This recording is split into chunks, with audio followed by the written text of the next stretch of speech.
Joshua chapter 6. Now Jericho was in the state of siege because of the presence of the Israelites. No one left or entered.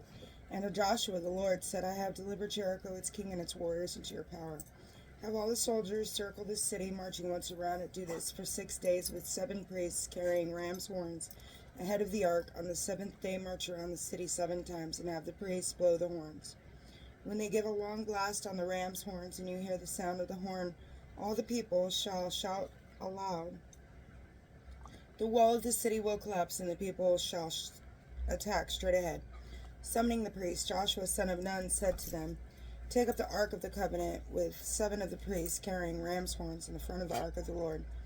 And he ordered the people proceed and surround the city with the picked troops marching ahead of the Ark of the Lord. When Joshua spoke to the people, the 7 priests who carried the ram's horns before the Lord marched and blew their horns, and the Ark of the Covenant of the Lord followed them. In front of the priests with the horns marched the picked troops. The rear guard followed the ark, and the blowing of horns was kept up continually as they marched. But Joshua had commanded the people, Do not shout or make any noise or outcry until I tell you shout.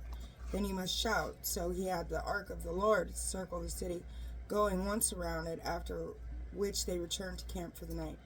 Early the next morning, Joshua had the priests take up the ark of the Lord. The 7 priests bearing the ram's horns marched in front of the ark of the Lord, blowing their horns. Ahead of these marched the picked troops, while the rear guard followed the ark of the Lord, and the blowing of the horns was kept up continually. On this 2nd day, they again marched around the city once before returning to camp, and for 6 days, in all they did the same. On the 7th day, beginning at the daybreak, they marched around the city 7 times in the same manner. On that day, only did they march around the city 7 times. The 7th time around, the priests blow the horns, and Joshua said to the people, Now shout, for the Lord has given you the city. The city and everything in it is under the ban. Only Rahab the prostitute and all who are in his house with her are to live, because she had the messages we sent. Because she hid the messengers we sent.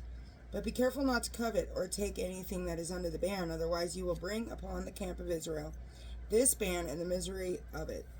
All silver and gold and the articles of bronze or iron are holy to the Lord. They shall be put in the treasury of the Lord. The fall of Jericho.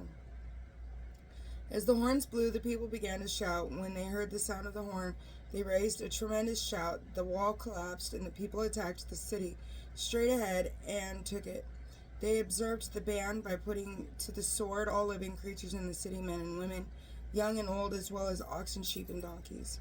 To the 2 men who had spied out the land, Joshua said, Go into the prostitute's house and bring out the woman with all her family, as you swore to her you would do. The spies entered and brought out Rahab with her father, mother, brothers, and all her family, her entire family. They led forth and placed outside the camp of Israel. The city itself they burned with all that was in it, but the silver, gold, and articles of bronze and iron they placed in the treasury of the house of the Lord.